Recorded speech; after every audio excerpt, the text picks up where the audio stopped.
जब भी कोई व्यक्ति गौतम बुद्ध के संघ में शामिल होता था तो बुद्ध उसे सबसे पहले शांत रहने के लिए कहते थे।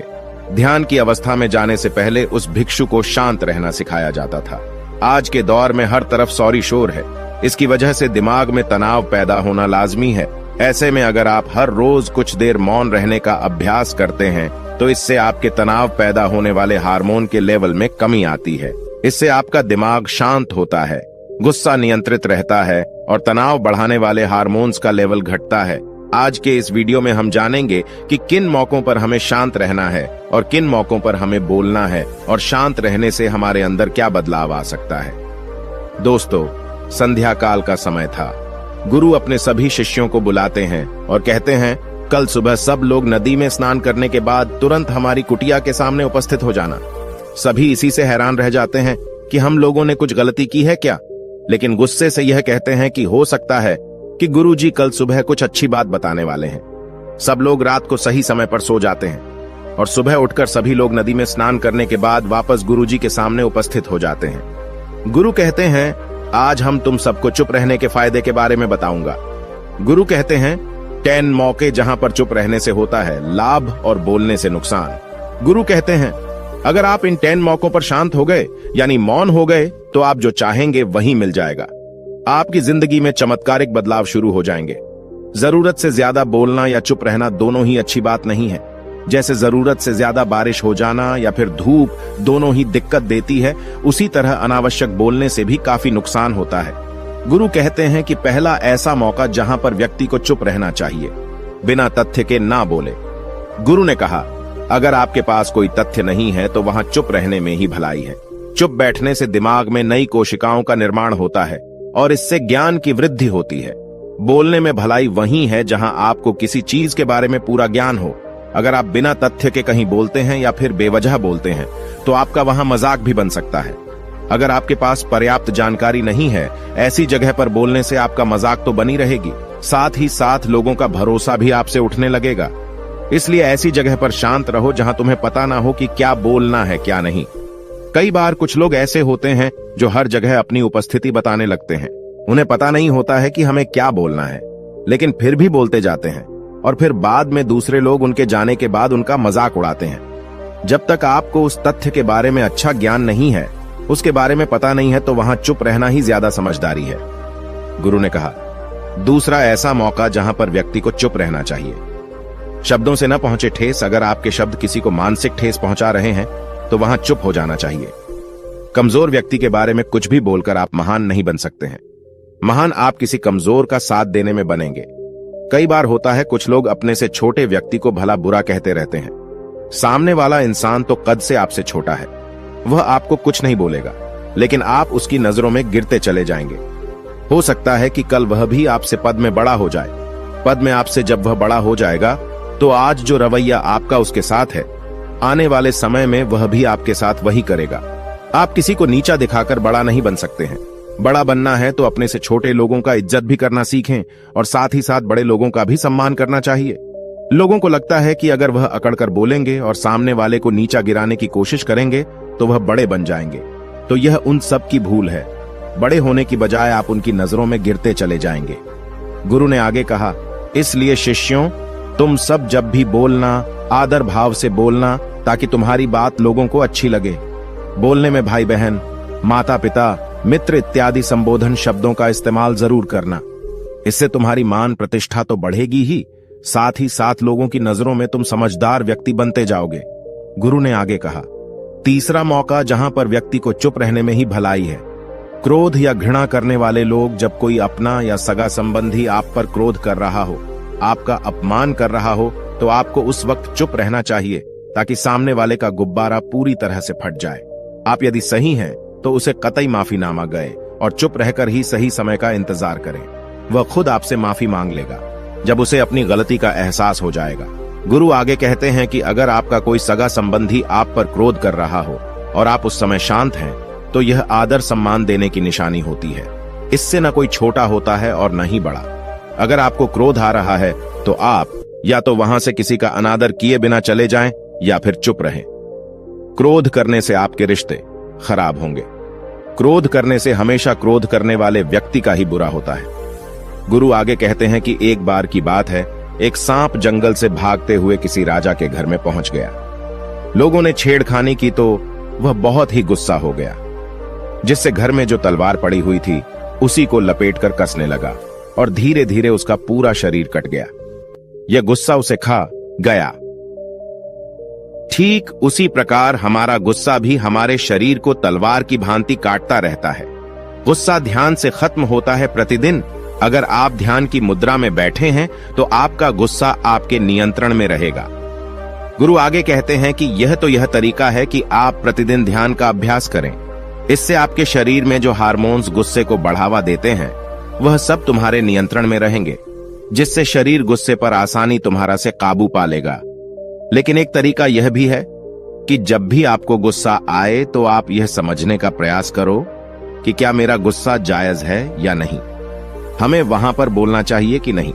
जब आप खुद इस बात का आकलन लगा पाएंगे तो आपको खुद पता चल जाएगा कि हमें गुस्सा करना चाहिए या नहीं। फिर भी आपको गुस्सा आ रहा है तो आप वहां से हटने का प्रयास करें, वहां से दूर चले जाएं। धीरे धीरे समय के साथ आपका दिमाग शांत हो जाएगा। गुरु ने कहा, चौथा ऐसा मौका जहां पर इंसान को बहुत ही समझदारी के साथ काम लेना चाहिए, वहां पर आपको चुप रहना ही चाहिए, जहां पर उस मुद्दे से आपका कोई संबंध ना हो। अगर आपका किसी मुद्दे से कोई संबंध ना हो तो वहां आपका चुप रहना बनता है। बिना किसी वजह अगर आप दूसरे के मुद्दे पर बोलेंगे तो यह आपके लिए अनिष्टकारी होगा। इसमें केवल और केवल आपका ही नुकसान है। जल्द ही आप किसी दो लोगों के बीच हो रहे विवाद में जल्दी अपनी टांग न डालें। अगर सामने वाला आपको बुला रहा है अपना झगड़ा शांत करवाने के लिए तो ही आप वहां पर जाएं। किसी की व्यक्तिगत जिंदगी में दखल अंदाजी नहीं देनी चाहिए जब तक कि वह व्यक्ति आपको नहीं बुलाता है। अपने झगड़े को शांत करवाने के लिए कुछ लोग फालतू में दूसरे के विवाद में कूद पड़ते हैं। इससे उनके मान सम्मान मर्यादा पर लोग उंगली उठाने लगते हैं। गुरु कहते हैं कि 10 मौकों में 5वां ऐसा मौका जहां पर व्यक्ति को बहुत ही समझदारी के साथ चुप रहना चाहिए। आपके शब्दों से किसी मित्र को हानि न पहुंचे। अगर आपके शब्द सामने वाले के परिवार या मित्रों की प्रतिष्ठा के बारे में बुरी झलक दिखा रहे हैं तो आपको चुप रहना चाहिए। किसी के परिवार या फिर मित्र के बारे में बुरा बोलने से केवल आप ही बुरे बनेंगे। जो चीज आसानी से खत्म की जा सकती है उसे अपने शब्दों से बड़ा न करें। बिना चिल्लाए बात करने का प्रयास करते रहना चाहिए। अगर आप बिना चिल्लाए कोई बात नहीं कह सकते तो आपका चुप रहने में ही भलाई है। किसी पर चिल्लाने से आपके व्यवहार के बारे में पता चलता है। ज्यादा बोलने से चीजें हमेशा खराब ही होती हैं। कई बार कुछ रिश्ते ज्यादा तेज बोलने की वजह से टूट जाते हैं। इसलिए अपनी आवाज में मीठापन लाएं। आपके शब्दों से आपके दोस्त को हानि नहीं पहुंचनी चाहिए। कभी कभी दोस्तों के जब हम मजाक हैं तो रहे कि आपके शब्दों से किसी का अनादर ना हो। मजाक को भी हमेशा शब्दों के मायने में ही रखें। जहां किसी को शब्दों से चोट लगे वहां चुप हो जाएं। ज्यादा बोलने से हमेशा नुकसान ही होता है। किसी और की प्रतिष्ठा को अपने शब्दों के माध्यम से उसे हानि नहीं पहुंचानी चाहिए। यदि आपके शब्दों से किसी और की प्रतिष्ठा को ठेस पहुंच रही है तो वहां आपको चुप हो जाना चाहिए।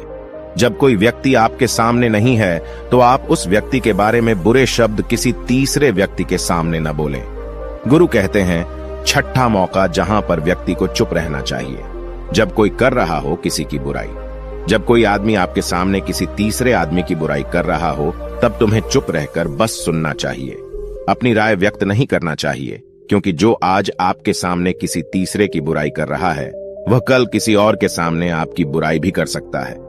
यदि आपने कुछ कहा है तो नीति शास्त्र के अनुसार जो अपने मुंह को बंद रखता है और बुद्धि से काम करता है वही इंसान समझदार होता है। बिना जरूरत के बोलना, किसी के बारे में किसी के बीच में बोलना यह गलत बात है। कभी कभी हमारे लिए बुद्धिमानी इसी में होती है कि हमें अपना मुंह ऐसी जगह पर नहीं खोलना चाहिए। गुरु आगे कहते हैं कि 10 मौकों में 7वां ऐसा मौका जहां पर व्यक्ति को चुप रहना चाहिए, जब कोई नहीं समझे आपकी भावना। यदि आपको लग रहा है कि कोई व्यक्ति आपकी भावना, दुख या परेशानी को शब्दों में नहीं समझ रहा है, यदि आपको लग रहा है कि सामने वाला व्यक्ति आपकी भावना या दुख को या आपकी जो परेशानी है उसको वह समझ नहीं पा रहा है या समझने का प्रयास ही नहीं कर रहा है या वह आपको ध्यान से सुन ही नहीं पा रहा है, तो ऐसे व्यक्ति के सामने आप चुप ही रहें, क्योंकि ऐसे लोगों को आपकी भावना या दुख से कोई मतलब नहीं होता है। ऐसे लोगों को अपना राज बताकर आप पछताएंगे ही बाद में। इसलिए हर किसी को अपने मन की बात नहीं बतानी चाहिए। अगर आपको लग रहा है कि सामने वाला आपकी बात को नहीं समझ पा रहा है, आपकी भावनाओं को नहीं समझ पा रहा है, तो वहां पर आपको नहीं बोलना चाहिए, क्योंकि आज में आपका मजाक ही बन जाएगा जब आपको लगने लगे कि सामने वाला आपकी भावनाओं को ठीक तरीके से समझ रहा है, आप जो कह रहे हैं वह ठीक से सुन रहा है, तभी आप उसे अपनी बात कहें। गुरु कहते हैं कि 8वां मौका जहां पर आपको चुप रहना चाहिए, जब कोई इंसान अपना दुख व्यक्त करे। यदि कोई इंसान अपने दुख या परेशानी को आपको बता रहा है, तो इसका मतलब यह है कि वह आपको अपना समझ रहा है। ऐसे में तुरंत ही उसे समाधान बताने के बजाय चुप रहकर उसके दुख या समस्या को सुने। उसके दुख या समस्या को किसी और को न बताएं। वह इसलिए नहीं बता रहा है कि उसकी समस्याओं का समाधान कर देंगे, बल्कि वह इसलिए भी बता रहा है कि सामने वाला उसकी बात को समझ रहा है। कई बार बताने से दुख कम हो जाते हैं। आपको अपना दुख इसलिए बता रहा होगा कि उसे लग रहा है कि आप उसकी बात को समझ रहे हैं। दुख बांटने से कम हो जाता है। इसलिए जब कोई व्यक्ति अपना दुख आपसे व्यक्त करे, तो आप चुप मारकर उसकी बात को बहुत ही ध्यान से सुने, ताकि उसके दुख कम हो जाएं। उसके मन का बोझ हल्का हो जाए, क्योंकि उसके मन में जो भी बातें थीं वह आपको सब बता दिया। गुरु आगे कहते हैं कि 10 जगहों में 9 ही ऐसी जगह जहां पर आपको चुप रहना चाहिए। जहां पर दुष्ट प्रकृति के लोग रह रहे हों और गाली गलौज कर रहे हों, तो आप वहां पर मत जाइए। ऐसी जगहों से आप चुपचाप निकल जाएं, अर्थात अपनी प्रतिक्रिया दिए बिना आप वहां से चले जाएं, क्योंकि जिसकी जुबान खराब होती है, जो दुष्ट प्रकृति के लोग होते हैं, उनको आप ऐसे समय में नहीं समझा सकते हैं। जब उनका दिमाग पूरी तरह से शांत हो जाए, तभी वह आपकी बात सुनेंगे। इसलिए जहां पर दुष्ट प्रकृति के लोगों आपकी बात को न मानते हों और न ही सुनते हों, तो आपको वहां पर नहीं बोलना चाहिए। गुरु कहते हैं कि 10 माह ऐसा मौका जहां पर आपको शांत हो जाना चाहिए।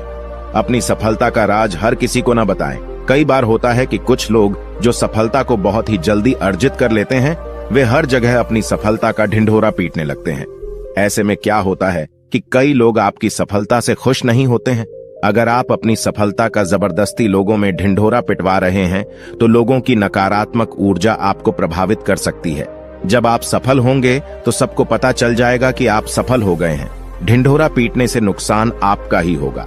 इतना कहकर गुरु ने कहा, शिष्यों, आज के लिए बस इतना ही। अगर तुम सब मेरी इन 10 बातों को अपने जीवन में अपना लेते हो, तो तुम सब काफी हद तक परेशानियों से बचे रहोगे। यहाँ से जाने के बाद मेरी यह बातें आपके जीवन किसी वरदान से कम साबित नहीं होंगी। दोस्तों, मुझे उम्मीद है इस वीडियो से आपको बहुत कुछ सीखने को मिला होगा। अगर आप नए हो तो हमसे जुड़ने के लिए इस चैनल को सब्सक्राइब करना मत भूलिएगा।